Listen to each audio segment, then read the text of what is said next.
Yeah, yeah. And what are your thoughts on Tony Ferguson? Man, I've been a fan of Tony for a long time. He loves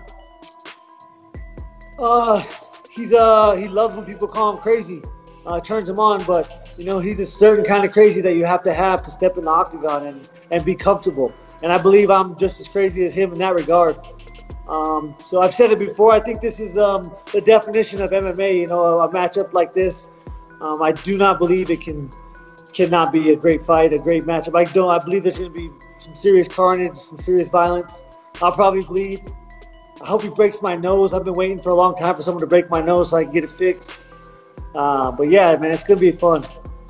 Yeah, and what about technically? Have you added anything to your game? Have you changed anything to kind of deal with anything he brings to the table? You know, I always approach fights as you got to be your best self. If he could beat the best Justin Gaethje, then that's all I can ask of myself, is to be my best self. For me, I've always really relied on my coach to instill a game plan. We don't talk about it. We don't think about it together. You know, I know that he does his homework. I know that he's been in this game for forever, and he's been developing something. You know, and on fight night, I'll figure out what that is. And what changed after? Because I mean, your last 3 fights, in my opinion, I watched your back catalogue yesterday, man. Really enjoyable. But those last 3 fights in particular, you look head and shoulders above yourself, if that makes sense. Like, you step forward, you're making better decisions. What was the change? What was the difference? Yeah, I mean, I lost twice in a row. Before that, it was really, I knew I had, you know, that's how I had won. I had won 7 amateur fights and 18 professional fights, 25 fights straight. You know, so there really wasn't a time when I could be like, you know, let's change something. I really feel like no matter, even if I knew what was going to happen, then, you know, I wouldn't have been able to change it necessarily because it was working and I was enjoying myself so much. But really, after those 2 fights, you know, I really made the same mistake in those fights. I don't necessarily think, you know, I think I was winning. Whether I was winning or not is irrelevant because someone's going to get finished in my fights. And I thought I was well on the way to finishing Dustin Poirier and Eddie Alvarez. And really, I became too relaxed, you know, and I started having too much fun.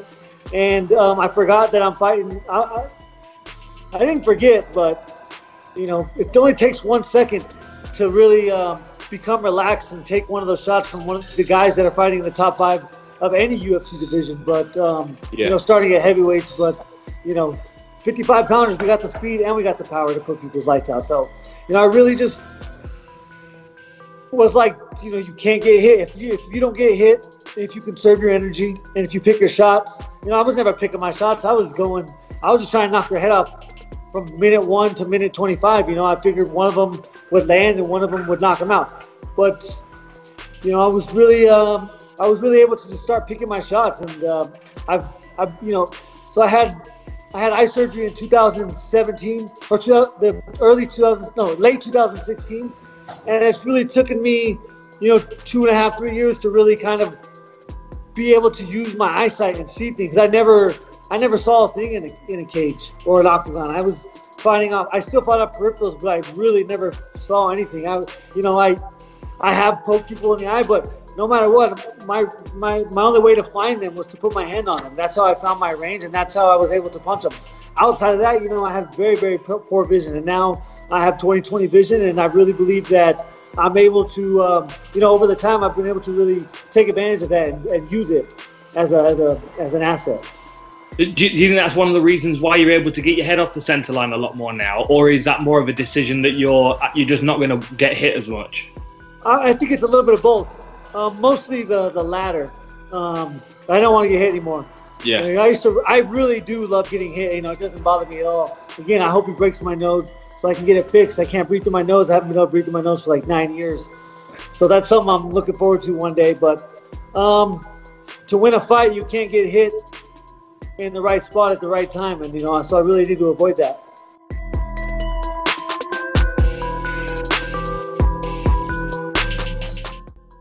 Dude, every time we do these interviews, I mean, I gotta admit, I'm marking out over the 145-pound weight class, and for Edson Barbosa to go down from 155 to 145, I mean, him, Calvin Kattar, who's fighting on May 9th, Jeremy Stevens, you got Zabit Magomed-Shapirov, you got Brian Ortega still in the mix, Yair Rodriguez, Josh Emmett, and Dan Ige. Dan Ige, the guy who's fighting Edson Barbosa. I love that division. How did you feel? Because I know that, sometimes guys want to cut weight and we're not sure exactly, if it's going to be the right decision for him. What was your reaction to Edson Barbosa wanting to go to 145?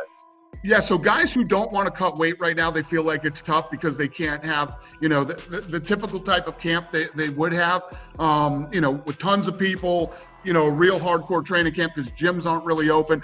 I told those guys not to fight now. But if you feel like you can train properly and you can cut the weight, I prefer to have fights in your right weight class, meaning, not a catch weight fight. Yeah. How about the main event? Well, I mean, obviously this is a sensitive subject. It's tragic. It's one that really, I felt, kind of impacted the entire MMA community. What were your conversations like with Walt, going what he did last year, and this decision to come back and not only fight but be a main event? Yeah, Walt and his family have been through a lot, and I think this is a really good step in the right direction for him, to get back in there and sort of get his career back on track. Obviously super tough fight against Alistair Overeem and a very big fight for him at this point in his career.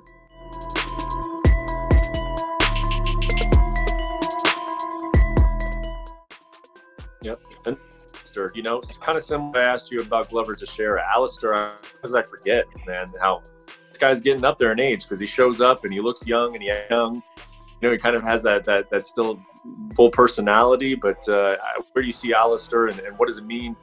What is a win over him? What would that mean for Walt Harris one?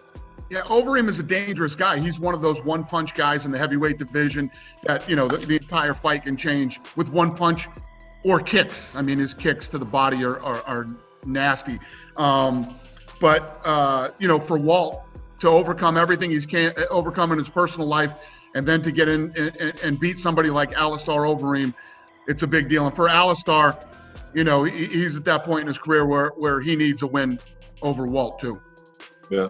Can I ask you, what is it like to be sitting here talking about, what is it, like 33 fights in the span of 8 days? I mean, over the month, you and I have had some conversations, and some of them haven't been fun, that this whole coronavirus thing suspended something they love doing. It impacted this entire industry. Sit here today and be talking about 33 fights in the span of 8 days. I mean, how are you and your feeling over there?